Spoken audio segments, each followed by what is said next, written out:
In this video, I will be discussing the features and my impressions of the UroLift 2. And at the end, I will also show you an actual implant case that I performed recently. For those of you who don't know me, my name is John Lin. I'm a urologist in Gilbert, Arizona. I work at Sunrise Urology. Okay, I recently recorded a video regarding the UroLift 2 and how I was not really going to buy into it. But in light of my recent experience, I have changed my mind. I am now all in on the UroLift 2. Okay, for those of you who don't know, the UroLift, the original UroLift, looks something like this. You deploy the device once and you throw this whole thing away. It's kind of wasteful. The packaging, it takes up a lot of space, and when you open it and close it, it's loud in the procedure room as I'm doing the procedure. The UroLift 2 looks something like this. And this is the handle itself.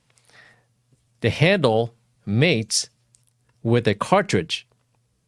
So this cartridge will mate in here, and then that's how you use it.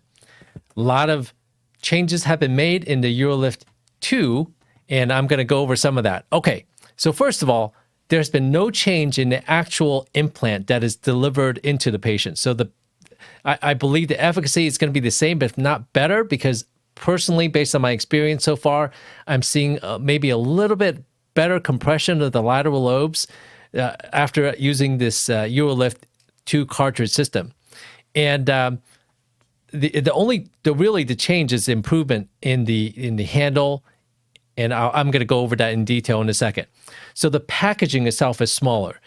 You can order a kit called cartridge handle kit that looks like this. It comes with a cartridge and a handle, and also the seal, the cartridge seal, if you will, that blue thing. And the individual cartridges, heck, you can put 4 of them on a mail stand, and it fits just fine. And after you implant 4 devices, this is the only waste that you see. The cover to the handle and then 4 cartridge plastic sleeves. That's it. So it's going to be a lot easier for your medical assistants to replace and throw things away without filling up the trash can. The unopened implant, or this is an example, it's been opened, but it looks like this. A cartridge looks like this. So very, very small footprint. I love it. It's great. It opens very quietly, less trash. I love it, I love it, I love it. Okay, so let's talk about the UroLift 2. And I've got the UroLift 2 right here. And I've got a lens, I got an obturator, and this is called the scope seal. And it goes right here in case you want to look in. So anyway, let's start with the initial entry and assembly. So you would put the lens into the obturator, and then you insert the obturator into the sheath, and this is what goes transurethral so you can look in, okay? After you look in, you will leave the sheath, obviously, in the patient and remove the obturator and the lens. So this remains in the patient. This is removed. You then remove the obturator, and your assistant will have placed the cartridge into the UroLift 2 device. And you insert it like that, and you turn this dial, and it locks into place. Super, super easy. You take the lens, insert it into the delivery device, and you seat it like that. Turn this knob, turn this dial, and the lens stays in the UroLift 2 device. And now, throughout the entire case, you do not have to remove this lens. This is a huge plus because with the UroLift 1, the UroLift original first version, you're constantly having to take this in and out. This is a very thin fiber optic lens, and it is prone to breakage if you are not careful in inserting the lens into the device. Not anymore. You do not need to deal with that anymore. So this stays into the handle without you having to ever remove it during the entire procedure. Okay, so this is in the patient. your medical assistant has assembled this handpiece, and you place the lens into the handpiece, and then you insert the handpiece into the sheath. Now, this is a huge improvement.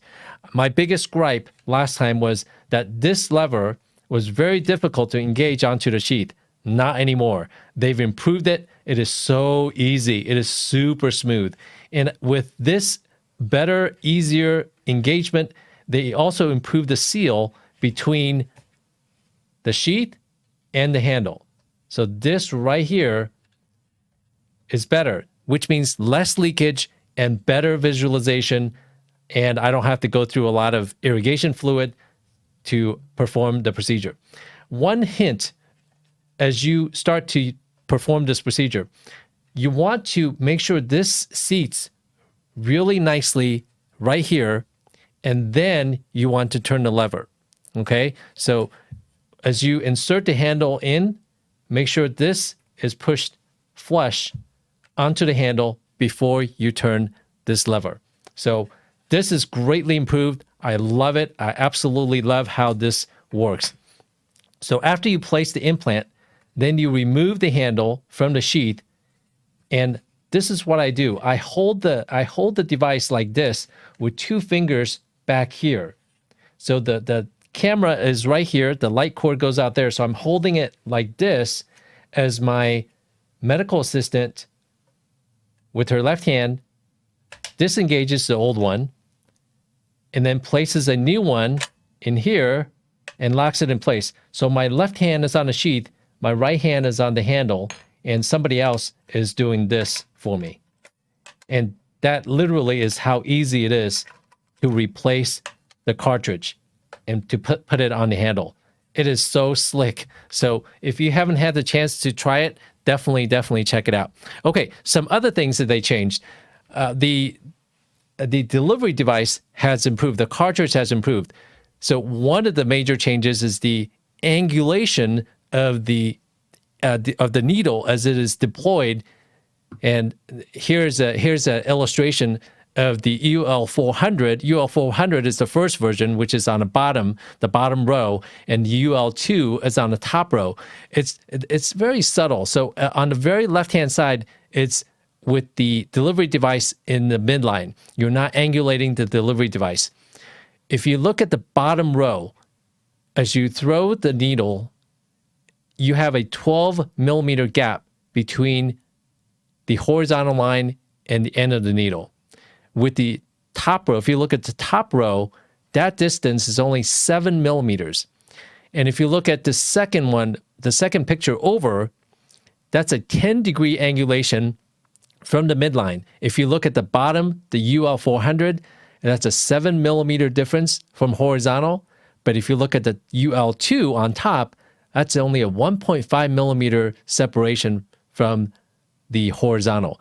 What that means is, as you deploy the UL2, it's gonna come out more flatter, if you will, as it goes horizontal. So it does not curve out and then come across. It is a much flatter, more horizontal throw.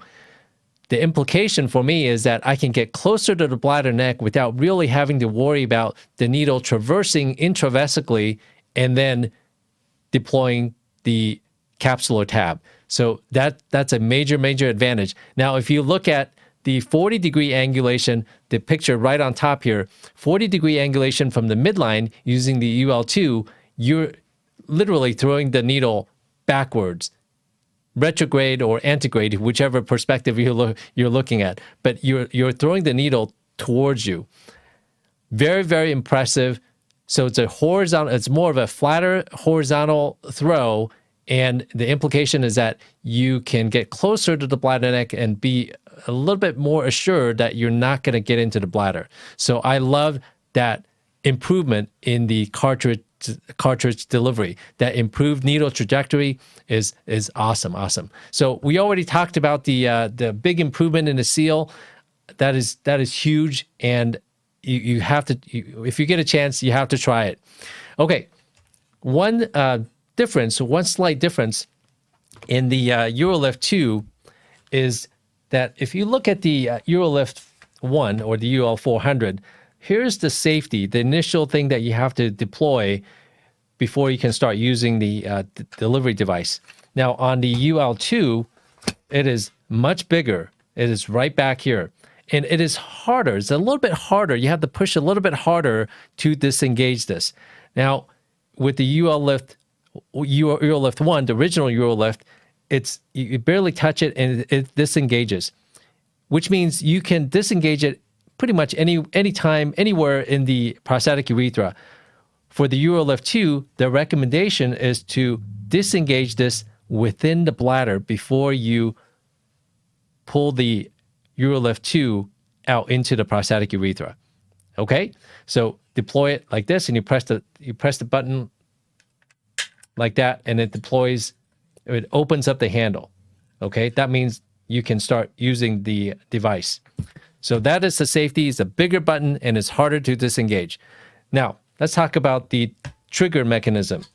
You no longer have to press the blue or the gray or any combination. That's old school. That's UroLift 1. That's the blue trigger, that's the gray trigger. You have to press them in certain order. No more. One trigger for everything. So the first pull of the trigger deploys, you'll see right down here, deploys the needle, and the capsular tab will come out. Second pull, you track the needle halfway, and you can see the suture right there. Okay? Third pull retracts the needle fully. And then the fourth pull, you will deploy the urethral end piece and also cut the suture. Okay, so let's go over this again. With the tip inside the bladder, you want to disengage the safety.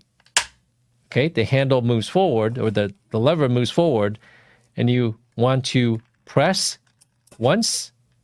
And here's a little hint. You want to make sure that you fully depress the lever during deployment. So here's another press. Needle half retracts, and then one more time, and then one more time. So full pulls, and then you're done. Here's another feature. Say you are in the middle of a case, and you press the button or press the handle, press the lever, and you're like, wait, did the needle deploy? Have I deployed the needle? And I can't remember. Well, there's a little thing right here. You don't even have to look. You can just kind of feel right here. If this is protruding flush, then you know that the needle has deployed. So check this out. So I'm going to reset again. Safety is off. And if you notice that there's a hole right here, you can, by feel, by palpation, know that the needle has not deployed. And once you deploy the needle, boom, right there. So you can feel that right there without even looking on the screen or looking at the tip, and you'll be able to tell that the needle has deployed. Okay? This is so cool. You can reuse it after it's been used. You can set it up again, and you can play with it. So it's great if you need the practice to get used to using the UroLift 2. Okay, so needle deployed indicator is really, really nice, a nice feature. The other thing that this is the cartridge has improved upon is that when you deploy the needle, sometimes in the past, you run the risk of hitting the pelvic bone. This now has some sort of a spring mechanism so that it doesn't stick out and then hits the bone and sticks to the bone. It bounces back a little bit, which allows greater chance of deployment of the capsular tab so that you don't have that bone strike and then have the needle not, or have the capsular tab not deploy. That risk is decreased because of the way this is set up. So there's that spring-loaded, some sort of spring-loaded mechanism on the needle so that you have better chance of capsular tab deployment without having to worry about the needle getting stuck. The scope seal. Okay, so say you are done at the end of the case. You want to look inside the bladder. You remove this.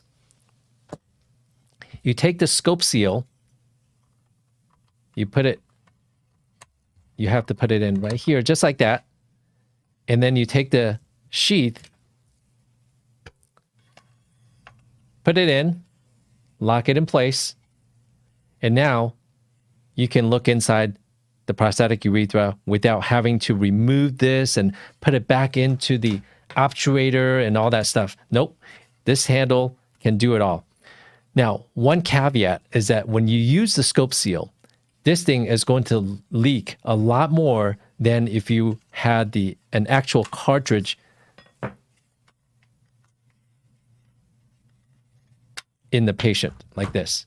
If you have a cartridge, this seal with the sheath is a lot better than with this scope seal. So just FYI, in case you put this in and then you realize, oh my gosh, this is leaking like a sieve. Do not be surprised. That is perfectly normal. One other neat feature is that this allows, there's a little indicator right here. If it's green, that means it's unused, but if it's gray, it'll tell you that it's used. It's another feature that is on the UroLift 2. So we've gone through the steps. We've gone through how this is deployed and how the cartridges are changed. I will show you an actual case that we did recently and the steps. So here we go. Okay, so this is an actual case. Nikki is my assistant. She is to my right, and we are looking into the prostatic urethra. You can see that adenoma, and this gentleman is very, very blocked. So he's voiding through a tiny little slit in the middle. This is actually about a 56-gram prostate. And one thing I'm going to mention is that you all need to start cystoscoping your BPH patients. Cystoscopy gives you so much information. For instance, this is a 56-gram prostate. When I perform cystoscopy, I also perform a transrectal ultrasound. I can tell you the size of the prostate and also the length of the prostate, also the configuration of the prostate, how much intravesical intrusion there is as I retroflex the cystoscope. That all plays into how many implants I plan to place into the patient, and also the distance between the bladder neck to the first implant. So that is cystoscopy. I cannot emphasize enough that you need to perform a cystoscopy before you do a UroLift. If you don't do a transrectal ultrasound, okay, fine. But cystoscopy is a must. I think even the 2018 AUA recommendations says that it is okay for you to perform cystoscopy and some sort of advanced imaging of the patient's prostate. So cystoscopy and transrectal ultrasound, I do that on all my BPH patients just so I can give a much better picture of what's going on to the patient and also to myself as I plan the care of this patient. So let's go back into here. So I'm doing a cystoscopy. There's the veru. Here's the adenoma on both sides. Here's the thin little slit in the middle. It's obstructive. And here we are getting into the bladder. So if you notice my hands here, between the patient's legs, and I'm looking on a screen, which is right in front of me. You will notice that I rarely will take my eyes off the screen throughout the entire procedure, and that gives you a lot more efficiency.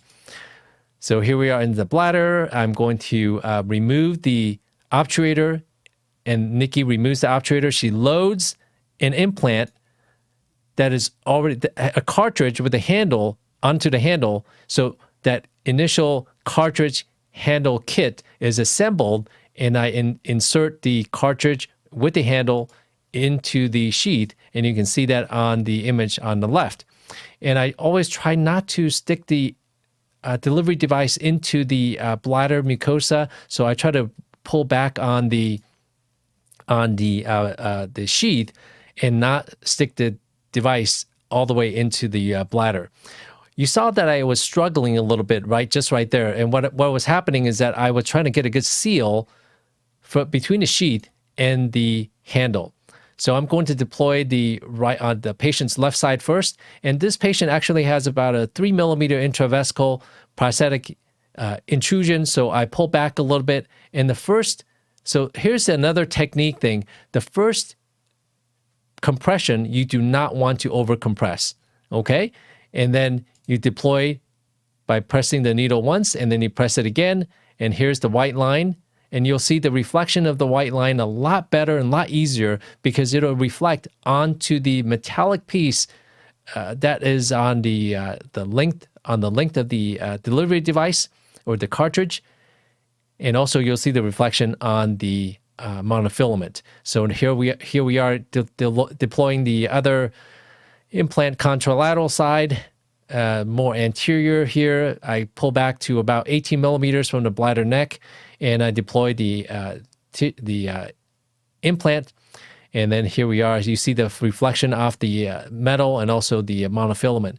And right there, you could already tell that the prostate is already pretty open.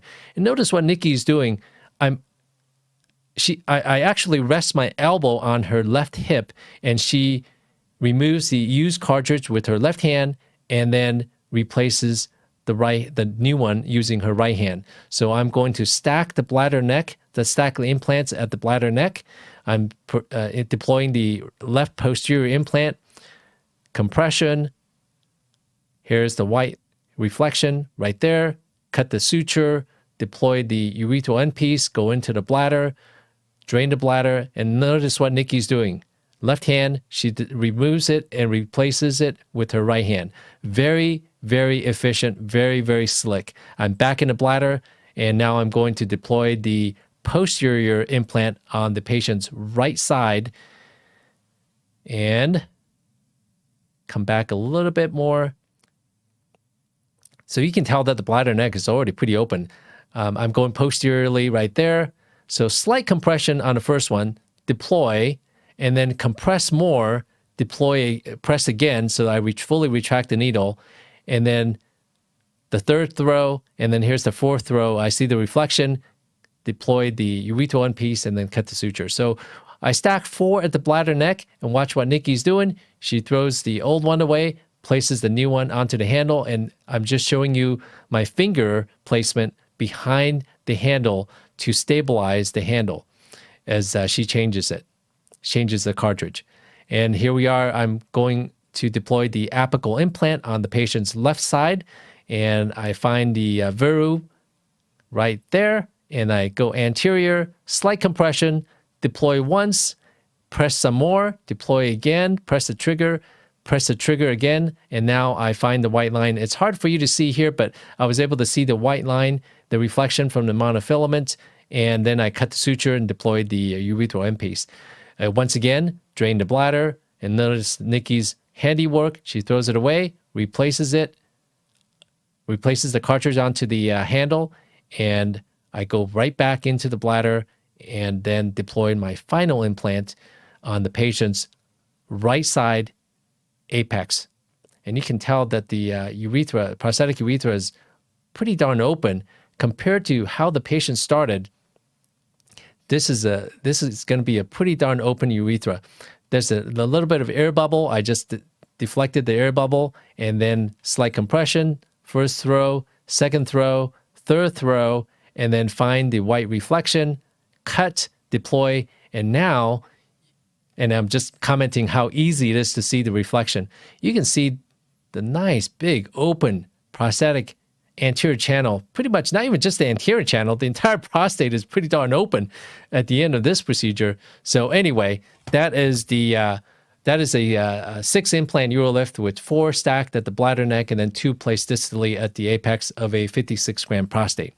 Okay, my final impressions. I love this. I've switched over to the UroLift 2.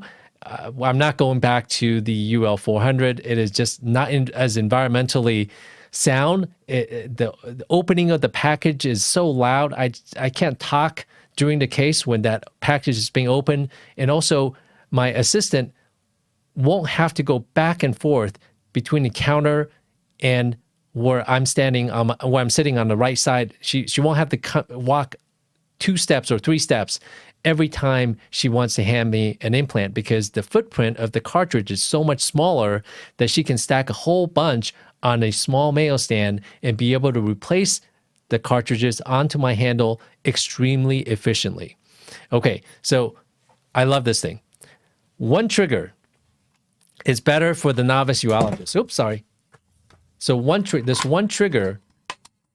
having this one trigger is a lot easier for the novice urologist to the UroLift system. So I think that's a great improvement in the UL2, the UroLift 2. The needle throw angle, I already mentioned, I can get closer to the bladder neck with a lot more safety, and I don't have to worry about getting into the bladder. One thing that you cannot tell or cannot see is that when on the fourth press, when you are cutting the knife, using the knife to cut the suture and deploy the urethral end piece, that it feels very crisp and very light, and I have not had any sort of a fraying or less than perfect cut every single time using the UL2. I think that's a nice improvement. It is a crisp. It feels really crisp when you press the lever the fourth time.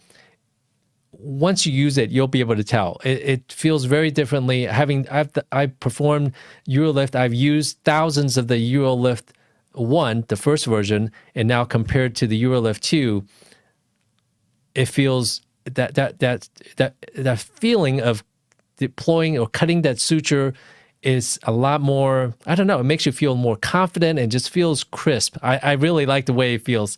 Anyway, this, just as an aside, this feels so much like a handgun, a firearm.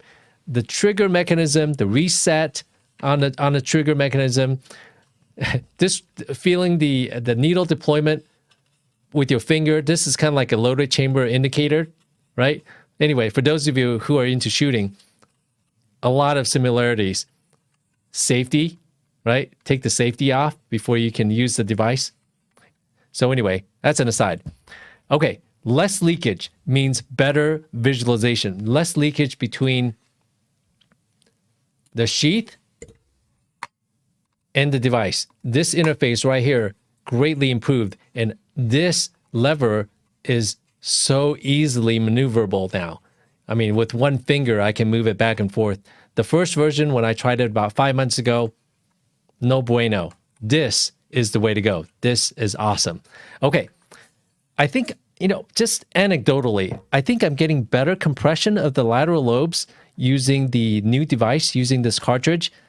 I don't have any clinical evidence to support that, but just by the way it looks, I feel like I'm getting better compression. So anyway, you'll have to let me know what you think about the cartridge delivered implants. I feel like, just based on my limited experience, I feel like I'm getting a little bit more better lateral lobe compression using the new device. Overall, it is so much more efficient, so much more. Environmentally, much better and less carbon footprint, much easier for my medical assistant to place the cartridge. I'll show you better. This is so easy. This right here, this placement and then replacement, it is so easy and it's so fast. There's no more of this UL1 where you have to take this thing off and then you have to carefully mount the lens, this fragile lens, through this device, use it once, and then you have to pull it off, and then you have to press it in again. No more of that. Less chance of injury to this piece of delicate fiber optic scope. Anyway, I love this thing. I've converted. I will not be using the UroLift 1 anymore, and I love this UL2. Anyway, if you have any comments or questions, if you have used the UroLift 2, let me know your thoughts and your impressions. If you have any suggestions on how I can use or deliver the implants better, please leave it in the comments below. Have a good one. Bye-bye.